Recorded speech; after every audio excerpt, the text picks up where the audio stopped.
नमस्कार, आप देख रहे हैं खबर तो समझिए और मैं हूं आपके साथ विभा उपाध्याय। सबसे पहले बात योगी के शपथ ग्रहण समारोह की। कल शाम 4 बजे योगी आदित्यनाथ उत्तर प्रदेश के मुख्यमंत्री के तौर पर दूसरी बार शपथ लेकर इतिहास रचेंगे।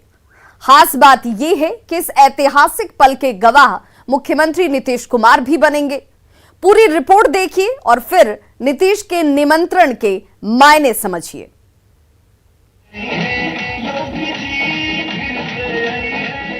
ये तस्वीरें 10 मार्च की हैं, जब यूपी में प्रचंड जीत पर होली के पहले ही हुमच के होली हुई थी।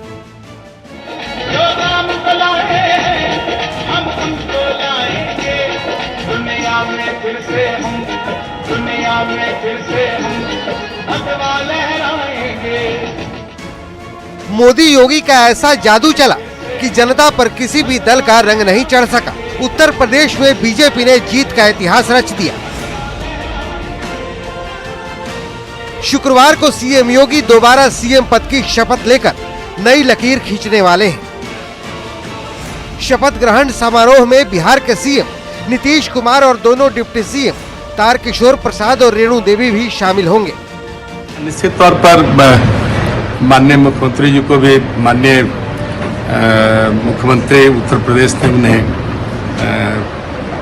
शपथ ग्रहण समारोह में आने का आग्रह किया है, इसलिए माननीय मुख्यमंत्री जी के साथ दोनों मुख्यमंत्री बिहार सरकार की ओर से उत्तर प्रदेश में नए मंत्रिमंडल के शपथ ग्रहण समारोह में हम लोग भाग लेने जाएंगे। बीजेपी शीर्ष नेतृत्व के आमंत्रण पर सीएम नीतीश कुमार लखनऊ जाएंगे। जानकारी के मुताबिक दोपहर 12:30 बजे चार्टर्ड प्लेन से पटना से लखनऊ के लिए रवाना होंगे। योगी के शपथ ग्रहण समारोह में नीतीश कुमार की मौजूदगी बीजेपी और जेडीयू की जबरदस्त बॉन्डिंग को दिखाता है। न्यूज़ 18 के लिए पटना से आनंद अमृतराज की रिपोर्ट। तो अब आप योगी के शपथ समारोह में नीतीश के निमंत्रण के मायने को समझिए। योगी के शपथ समारोह में 15 राज्यों के मुख्यमंत्री शामिल होने वाले हैं। बिहार से सीएम नीतीश कुमार की मौजूदगी वहां पर होगी। नीतीश कुमार की मौजूदगी बीजेपी और जेडीयू के बॉन्डिंग को दर्शाता हुआ नजर आता है। यह दिखाता है कि एनडीए में नीतीश का खास स्थान है। दरअसल यूपी चुनाव में नीतीश कुमार की पार्टी जेडीयू भी चुनावी मैदान में उतरी थी। जेडीयू अपने बलबूते चुनावी मैदान में उतरी हुई थी। जेडीयू को कोई सफलता हालांकि यहां हासिल नहीं हुई, जिसके बाद कई तरह के कयास जो हैं वो लगातार लगाए जा रहे थे। सीएम नीतीश कुमार ने शपथ ग्रहण समारोह में शामिल होकर इन सभी सवालों, इन सभी कयासों पर कहीं ना कहीं विराम जो है वो लगा दिया है और इसीलिए उनका वहां पर मौजूद होना, इस आमंत्रण को स्वीकार करना और वहां पर उस शपथ ग्रहण के ऐतिहासिक पल का गवाह बनना एनडीए की मजबूती को दर्शाता है। और अब बात यूपी चुनाव के साइड इफेक्ट की। वीआईपी के अध्यक्ष मुकेश सहनी सियासत की सह नहीं सके। और देखिए, हम ऐसा इसलिए कह रहे हैं क्योंकि जिस एनडीए की बदौलत सहनी की सियासत टिकी हुई थी, उसी एनडीए के खिलाफ उन्होंने अपनी राहें बना ली। नतीजा यह हुआ कि सहनी के 3 विधायक उन्हें छोड़कर बीजेपी के साथ हो गए। पूरी रिपोर्ट देखिए और फिर खबर तो समझिए।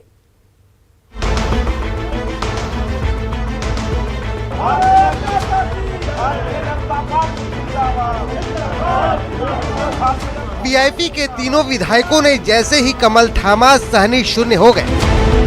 सहनी को पता ही नहीं चला कि उनकी जमीन कब और कैसे खिसक गई, क्योंकि सहनी सियासत का मर्म नहीं समझ सके। सहनी उसी को आंख दिखाने लगे जिसकी वजह से वो सियासत में चमक रहे थे। सहनी ये भूल गए कि एनडीए के रहमो करम की बदौलत वो हार के बावजूद मंत्री बने। अब सहनी के सामने सियासी साख बचाने के साथ ही मंत्री पद बचाना भी मुश्किल माना जा रहा है। लिहाजा सहनी ने अब गेंद नीतीश कुमार के पाले में डालने की कोशिश की है।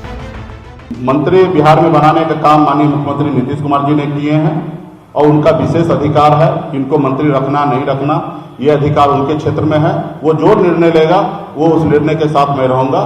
माननीय मुख्यमंत्री जी जो भी निर्णय लेंगे उन निर्णय के साथ रहेंगे। इसकी जवाब आपको माननीय मुख्यमंत्री जी देंगे। मतलब साफ है कि सियासी मझधार में सहनी की नाव डूब चुकी है। तीनों विधायकों की बगावत के बाद अब मुकेश सहनी के सामने सियासी संकट खड़ा हो चुका है। मंझधार में नैया डोले तो मांझी ही पार लगाए, मांझी ही नाव डुबोए तो उसे कौन बचाए।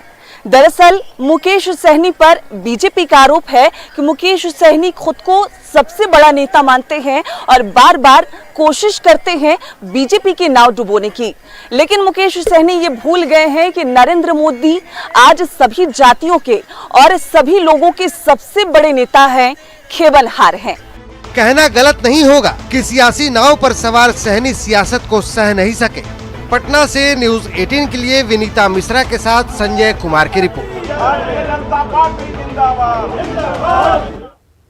और ऐसे में खबर तो समझिए कि आखिर सहनी सियासत सहन क्यों नहीं कर पाए। 2020 चुनाव में वीआईपी को 4 सीटें हासिल हुई थी। पार्टी अध्यक्ष होने के बावजूद सहनी चुनाव हार जाते हैं और हारने के बाद सहनी को मंत्री पद दिया गया। सहनी को एनडीए की तरफ से विधान परिषद के लिए चुना गया था, लेकिन सहनी यूपी के गठबंधन धर्म के खिलाफ खड़े हो जाते हैं। सहनी ने यूपी में बीजेपी के खिलाफ बिगुल फूंक दिया। सहनी यूपी की जमीन पर पूरी तरह से नाकाम साबित रहे। विधान परिषद चुनाव में भी सहनी ने टकराव का ही रास्ता चुना। सहनी ने 7 सीटों पर प्रत्याशी अपने खड़े कर दिए। सहनी के स्टैंड पर उनकी ही पार्टी में नाराजगी खुलकर दिखने लगी, लिहाजा 3 विधायकों ने उनका साथ छोड़ दिया। वीआईपी के 3 विधायक बीजेपी में शामिल हो जाते हैं, जिसके बाद बीजेपी विधानसभा में सबसे बड़ी पार्टी बन चुकी है और बीजेपी के पास अब 74 से बढ़कर जो संख्या विधायकों की है वो अब 77 तक जा पहुंची और इसीलिए बीजेपी अब सबसे बड़ी पार्टी के तौर पर इस वक्त मौजूद है। रुक करेंगे दूसरी खबर का, तो अब बात बिहार दिवस की करेंगे। 22 मार्च से शुरू हुआ बिहार दिवस समारोह का आज समापन हो गया। 3 दिनों तक बिहार ने बड़े उत्साह से अपना जन्मोत्सव मनाया।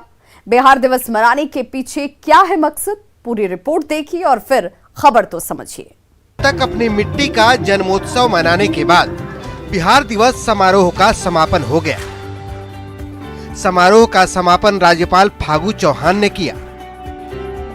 3 दिनों तक चलने वाले इस कार्यक्रम में बिहार की गौरव गाथा दिखाई गई। पहली बार 500 ड्रोन की मदद से आसमान में बिहार का गौरव दिखाया गया। रेखा भारद्वाज ने अपने गेंदा फूल गाने से समारोह में 4 चांद लगा दिया। दरअसल सीएम नीतीश कुमार की सरकार ने जब से बिहार दिवस मनाने का फैसला लिया तो बिहार वासियों को बिहार के सुनहरे अतीत को जानने और समझने का मौका मिला। इतने बड़े आयोजन ने न सिर्फ बिहार बल्कि देश और विदेश में बसने वाले बिहारियों को भी काफी प्रभावित किया। इसमें 2 राय नहीं कि नीतीश कुमार बिहार के गौरव और अस्मिता को एक बार फिर अंतर्राष्ट्रीय फलक पर लाने में सफल रहे। न्यूज 18 के लिए पटना से ऋतु रोहिणी के साथ रवि एस नारायण की रिपोर्ट।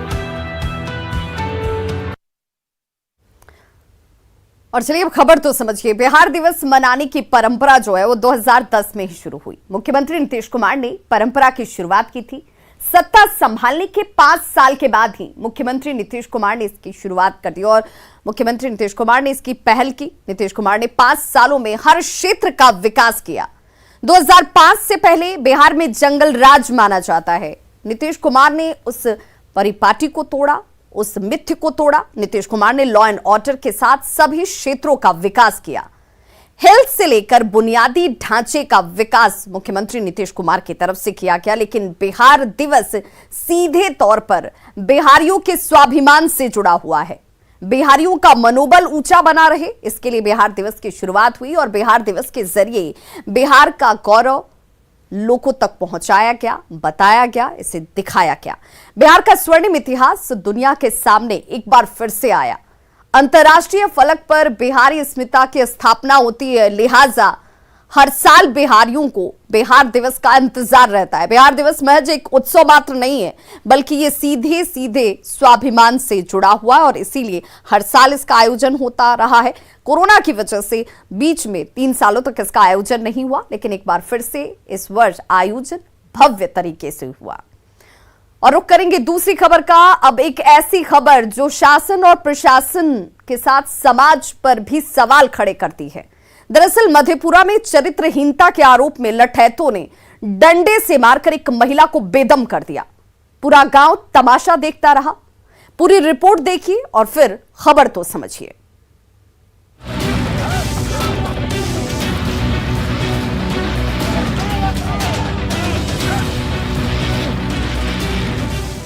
भरी पंचायत में खड़ी महिला पर डंडों की बारिश हो रही है। ये एक डंडा, ये दूसरा डंडा और ये तीसरा डंडा। आप गिनते गिनते थक जाएंगे। बेरहमी की इन तस्वीरों से आपका कलेजा कांप उठेगा। लेकिन न ये जालिम लठैत कांपे और न पल भर के लिए रुके। तब तक डंडे बरसाते रहे जब तक ये महिला बेदम नहीं हो गई। इस अकेली अबला पर कहर बरपाने वाले शुरू हो गया बेरहमी का सिलसिला। अब बड़ा सवाल यह है कि किसी को बदचलन होने का सर्टिफिकेट देने वाले ये हैं कौन? आखिर किसी को चरित्रहीन कहने और उसकी सजा देने का ये हक इन्हें किसने दिया? न्यूज़ 18 इन खूंखार चेहरों और उनकी एक एक करतूत को बार बार इसलिए दिखा रहा है ताकि इन लठैतों को उनके किए की सजा मिले और उनके जुल्म की शिकार महिला को इंसाफ मिले। जो भी इसमें संलिप्त होंगे, जो दोषी होंगे, वो किसी भी हालत में नहीं बच पाएंगे। आखिर ये कैसी पंचायत है, ये कैसे पंच हैं जिनके सामने गांव के दबंग एक अकेली महिला पर लाठी डंडे बरसाते रहे और पूरा गांव चुपचाप उस बेरहमी का तमाशा देखता रहा। लठैतों की निर्दयता की शिकार ये महिला अब अस्पताल में भर्ती है तो मधेपुरा पुलिस लठैतों की तलाश में जुटी है। तुरबसु, न्यूज़ 18, मधेपुरा। और अब ऐसे में सवाल है कि मधेपुरा का यह मामला सभ्य समाज पर सवाल खड़े करता है। भरी पंचायत में महिला को क्यों पीटा गया, यह अपने आप में गंभीर सवाल। क्या गुंडे चरित्र सर्टिफिकेट अब देने वाले हैं? चरित्र का सर्टिफिकेट देने वाले ये गुंडे कौन हैं? महिला पिटती रही, पंचायत आखिर तमाशबीन क्यों बनी रही? पुलिस ने इस मामले में अब तक एक्शन क्या लिया है? क्योंकि ये एक्शन होना जरूरी है, क्योंकि भीड़ के सामने पंचायत का इस तरह का फैसला सभ्य समाज में कहीं से भी स्वीकार्य नहीं होगा। सभी गुंडे अब तक पकड़ से बाहर क्यों हैं? क्योंकि अब तक इनमें से किसी की गिरफ्तारी नहीं हो पाई और जब तक महिला को इंसाफ नहीं मिलेगा ये सवाल हम बराबर उठाते रहेंगे। ये जवाब इन्हें देना होगा क्योंकि शासन और प्रशासन यहां सवाल उठाने का हक देता है। ऐसे लोगों के ऊपर सवाल होने चाहिए और इन लोगों को सलाखों के पीछे जाना चाहिए। खबरों का सिलसिला लगातार जारी है। आप देखते रहिए न्यूज़ 18 बिहार झारखंड।